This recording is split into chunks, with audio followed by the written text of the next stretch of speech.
Consider this, a news and information program recorded on the campus of the University of Nebraska at Omaha. From the Fireside Lounge in the Milo Bales Student Center, here is your host, Carol Schrader. Hi, and welcome back to the University of Nebraska at Omaha. Over the years that I have covered news, one thing I found out is that the health of a neighborhood and its neighborhood associations really determined how well that neighborhood was going to do in the next 2 years, 5 years, 10 years, even longer. This week on Consider This, I'm very proud to have Deidre Andrews. She is the director of the Neighborhood Center for Greater Omaha. Relatively new organization. Yes, we are. About 2.5 years. 2.5. It'll be 3 come this October. Now, in order to kind of get to where you are, and I wanted you on the show because I think neighborhood organizations have really kept parts of Omaha from dying. You do represent or are willing to serve 3 counties. Yes. Potawatomi in Iowa, and then Douglas and Sarpy, which are the United Way counties that are served. Right. And they helped get you going. But we've had some neighborhood organizations for a long time, but what is it that, are we trying to step it up a notch and trying to develop leaders? And what exactly was the mission of your organization when you came in? I think the mission was to help build that capacity and to build leadership and help to reinforce those existing leaders and help kind of emerge some ones that just really probably didn't know what to do to kind of get involved and what skills they needed to actually, I guess, impact their neighborhood and to motivate others to become more engaged in their community. So that was part of it. And then the other piece was because there was such a gap in services here, at least locally in Omaha, as far as services that were provided to neighborhood-based organizations. We felt that this neighborhood center could be that clearinghouse and fill the void for that. So it sounds so simple, Deidre, but we have just tons of neighborhood organizations in Omaha proper alone, let alone any of the adjacent counties of the big municipal areas, Bellevue, Papillion, then you've got Ralston, La Vista, and then of course Council Bluffs on the eastern edge. They think, well, neighborhood organizations, they elect officers, they what do they do? What is the most important thing they do? They run the gamut. I mean, there are some that just come together socially. That you have some of the older, more mature ladies in the neighborhood that get together just to kind of catch up and drink coffee. And then there are others that are actually out there fighting for a cause or things to really impact their community in the sense of economic development, housing development. Long School, for example, fought for years to get housing development in the area.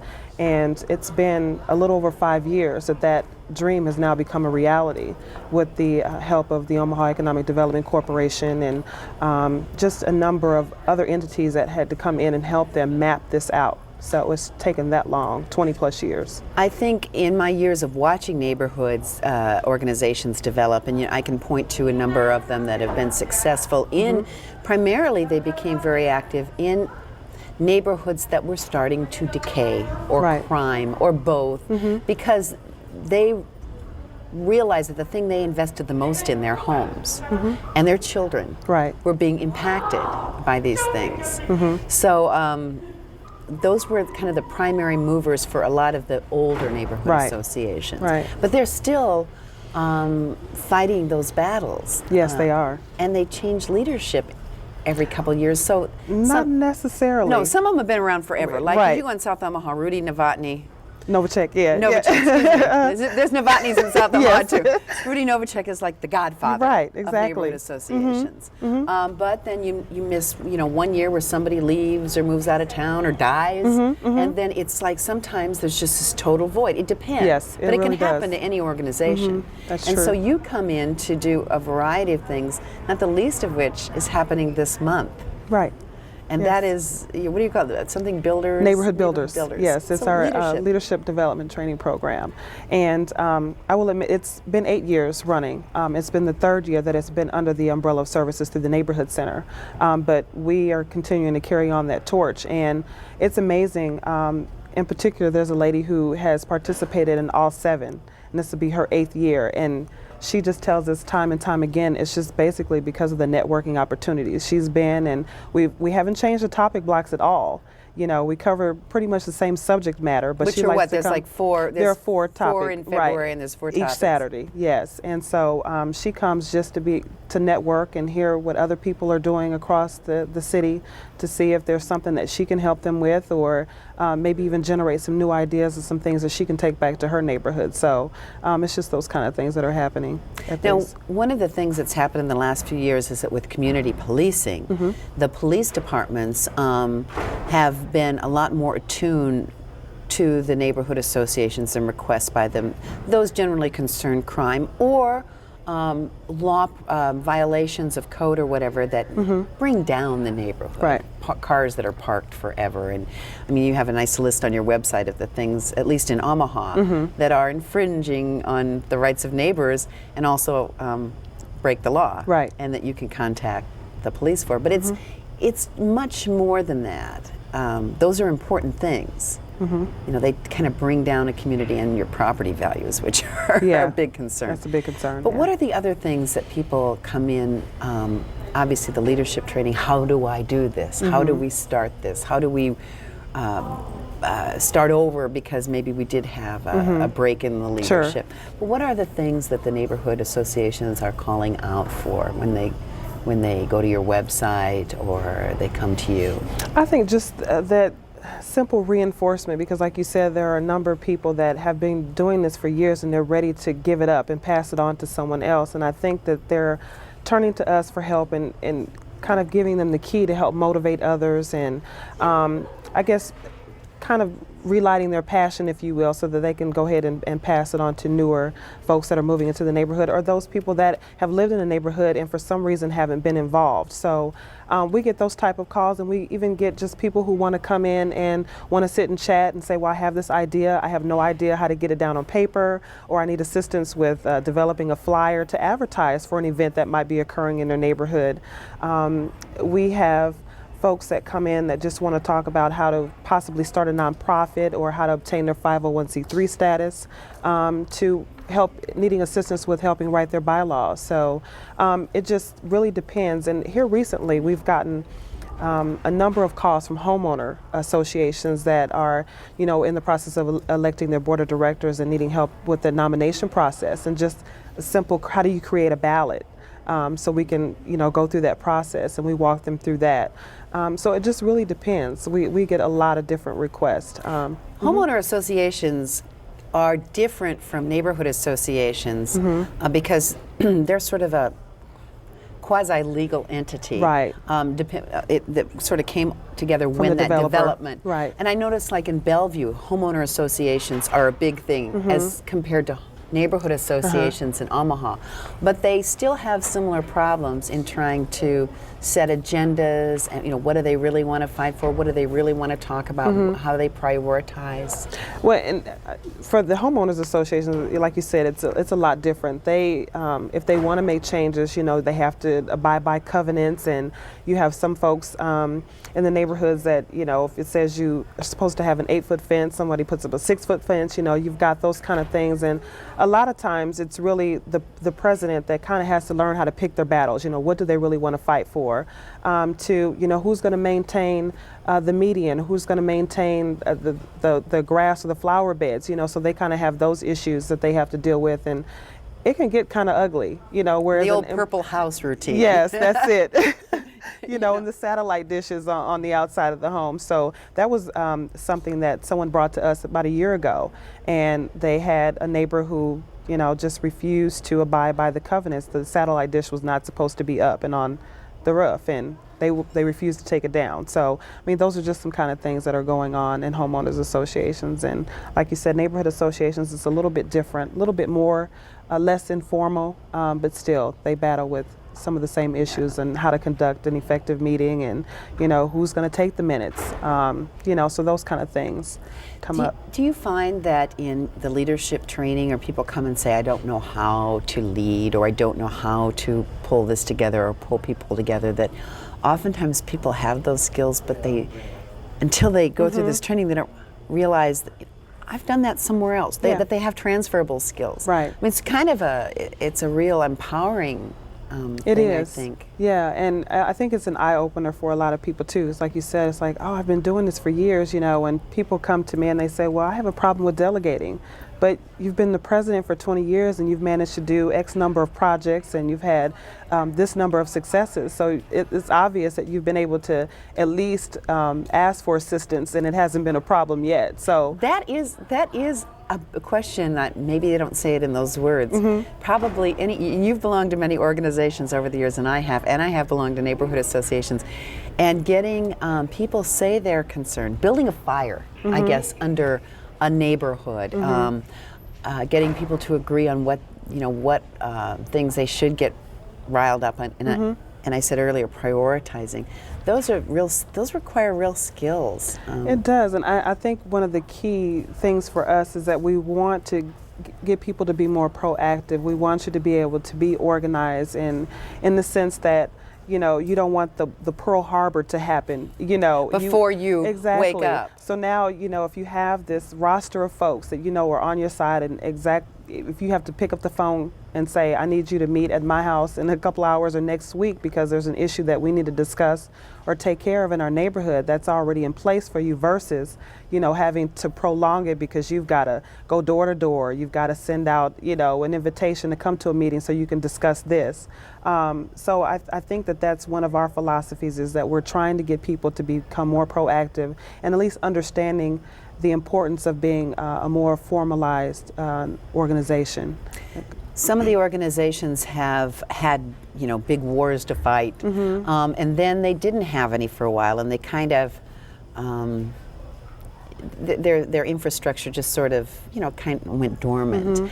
And there really is, in keeping an older neighborhood primarily alive, it should never go dormant because there are so many things that can make a neighborhood vulnerable to crime, reduce property values. And then there's other issues such as lead in the soil, lead in the paint, that where a neighborhood organization can really help get the information out. More than just, you know, a couple of people. Yeah, I think so, and I think that's important too, to build that awareness and having, so everyone can be on the same page in regards to what's happening in your community, and getting that awareness and education out there. So I think that that's key, and like you said, even with the lead safe issue, you're starting to see a number of groups that are coming more to community forums and, you know, at least getting the information so they can take it back to their neighborhood. So I think that it's kind of a thumbs up to the folks that are running Lead Safe Omaha, because they are really getting the word out. And I'm starting to see that people are getting concerned and they're using the email a little bit more and getting the information out. And here's the next meeting. We need you to come out in forces so that your word and your voice can be heard.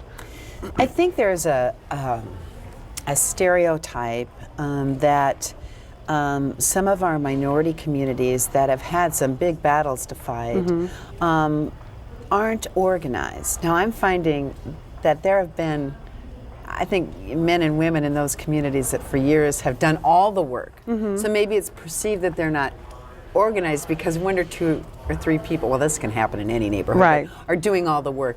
But I've noticed over the years some incredible leaders come out of these neighborhood associations that start on the neighborhood level, and then they get involved in other things. And I see them, I mean, I see some wonderful things, and there are no stereotypes when it comes to neighborhoods and neighborhood associations. But that's a grassroots way to develop leadership in your community, in your school district, in your Papio Natural Resources district. You know, there's all these different subdivisions and entities. I mean, that's where we're going to get our leaders from, on the school boards and things like that. Yeah, I agree. I agree with you.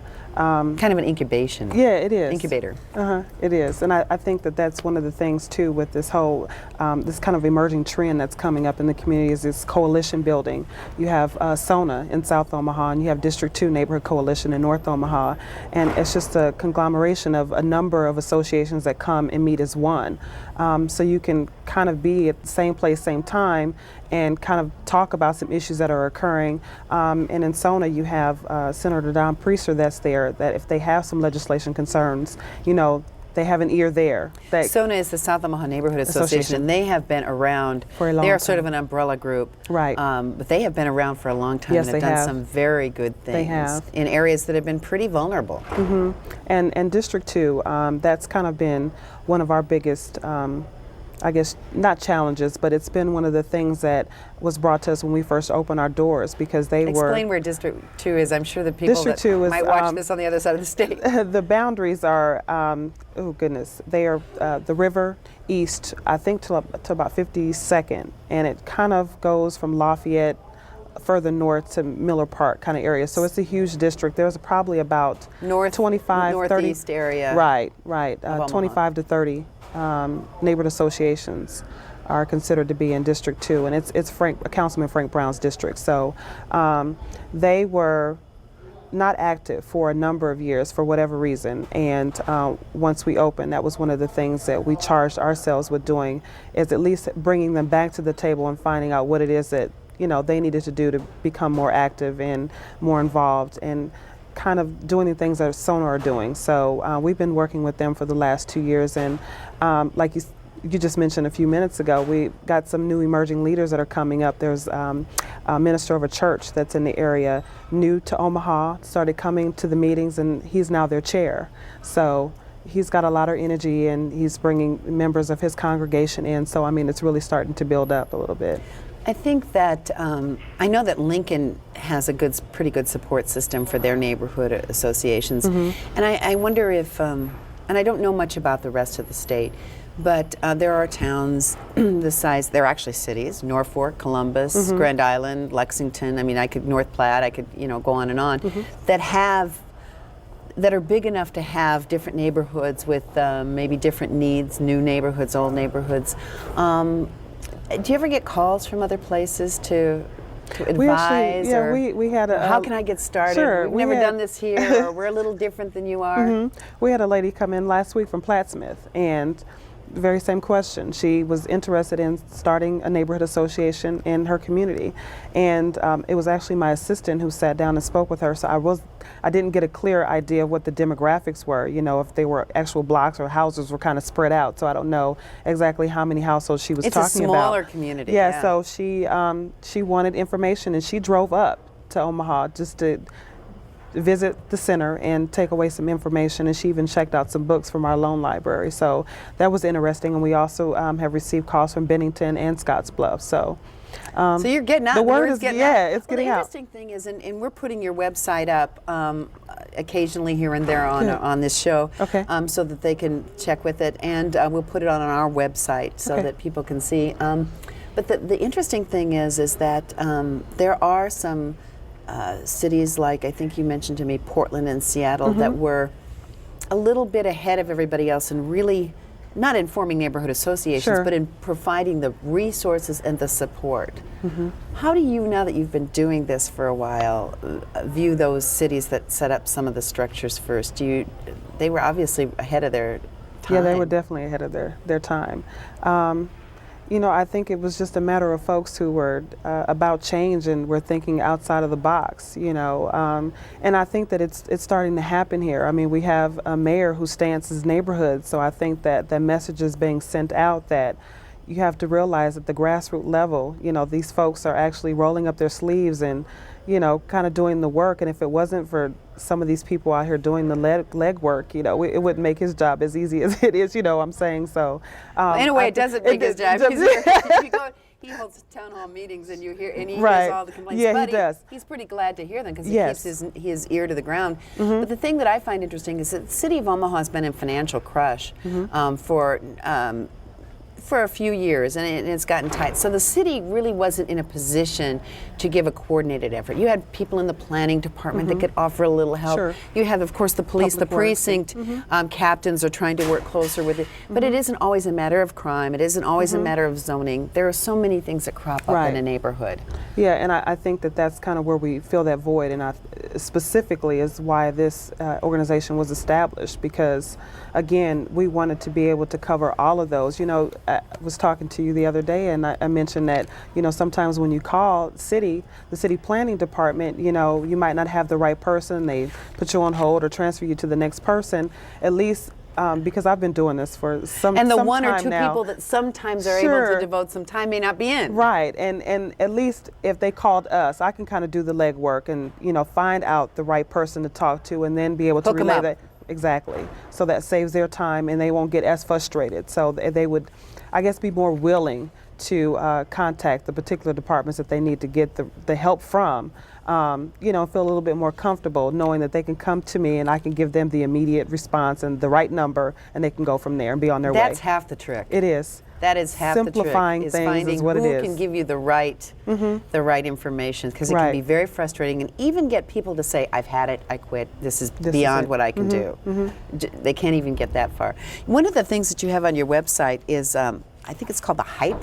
Yes. I think that is something that could be applied in any community. If you want to explain what that is. Helping your community by promoting civic engagement, and the whole idea is just to hype everybody up, and was the years ago, don't believe the hype. Well, we want you to believe it. That this is it was just a motivational tool, if you will, because as I mentioned, there are leaders that have been doing this for a long time and are ready to just pass it over.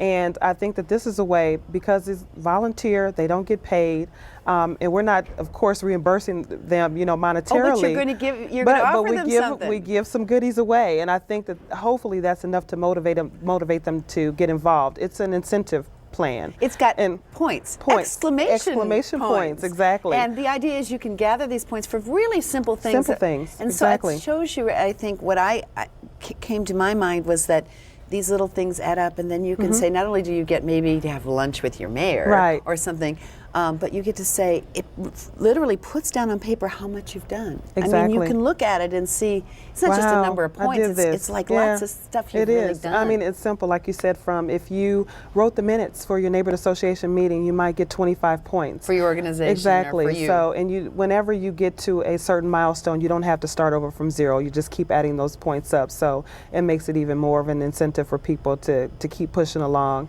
And we had our first group last fall that reached the free pizza party sponsored by us. And it was wonderful because they had invited another neighborhood association into that meeting. So this other group comes in and is like, wow, you even have pizza here for us, So it's just one of those things that I think mean a lot to people, because they are spending a lot of time doing these things and not getting paid for it. And we just wanted to be able to find a way to provide an incentive and motivate them even more.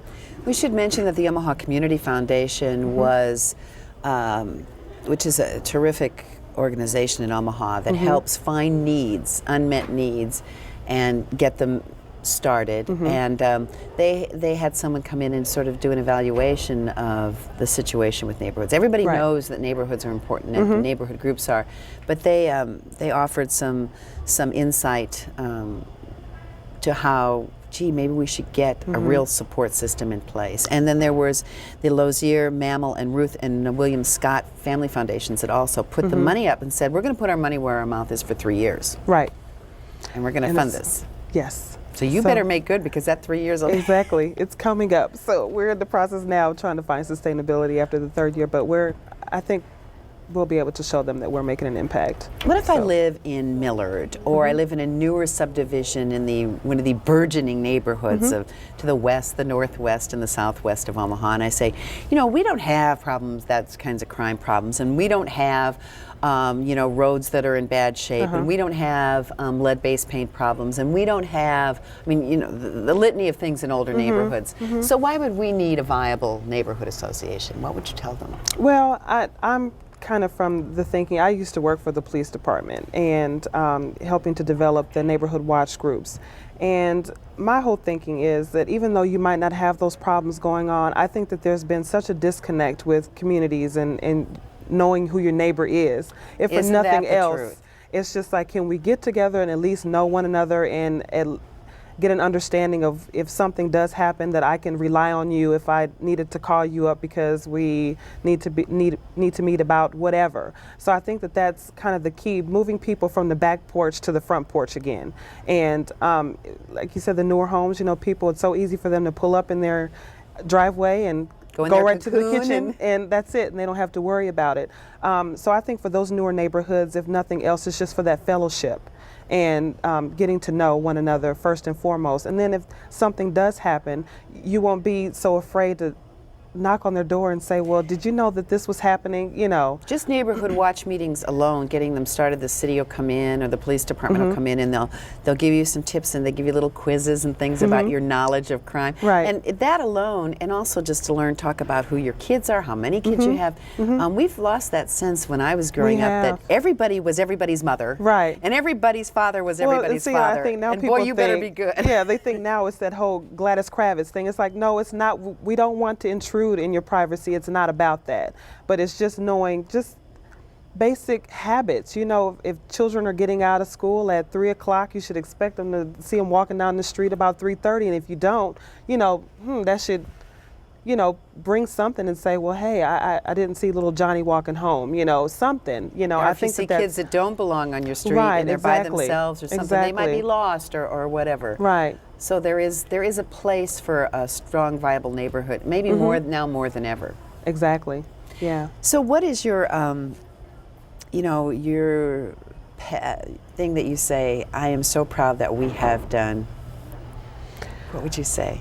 Oh, wow. That's a loaded question. Well, that's what I asked. I am When you so go proud. home at night and you go, that really worked. Or, this is really catching on.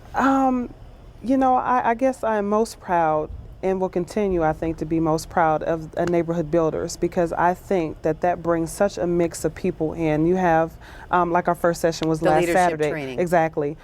We had people that had never heard of it before. This is their first time ever attending, not knowing what they were stepping into. And I had a lady come up to me and she was like, wow, I have just been walking around this community with blinders on. I had no idea that I could do this. I had no idea that this was occurring.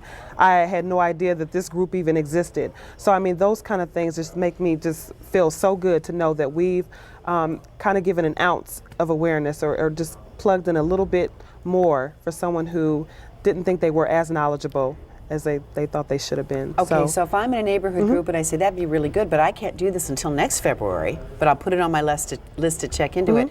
What can people, you've got the lending library, what are some of the other things that you would offer? Well, as a supplement to builders, we have block of builders, and this is just kind of, because we know we're not going to be able to cover every single topic in a 4-week period. There are other issues that need to be covered, and if folks give us ideas or if there's some things that we see that happens to be a trend or we're seeing a lot in neighborhoods, we try to base the training around that. For instance, last fall we did census data, and we Boy, wanted there's to a lot to be found in there. Yes. And we've run out of time. I want to thank you. Okay. Check out the website. It's neighborhood-center.org. That's neighborhood singular-center.org. Check out our website. I want to thank you, Deidre Thank Andrews, you. the director of the Neighborhood Center for Greater Omaha, which includes 3 counties, don't forget. Yes. Thank you for joining us. See you next week.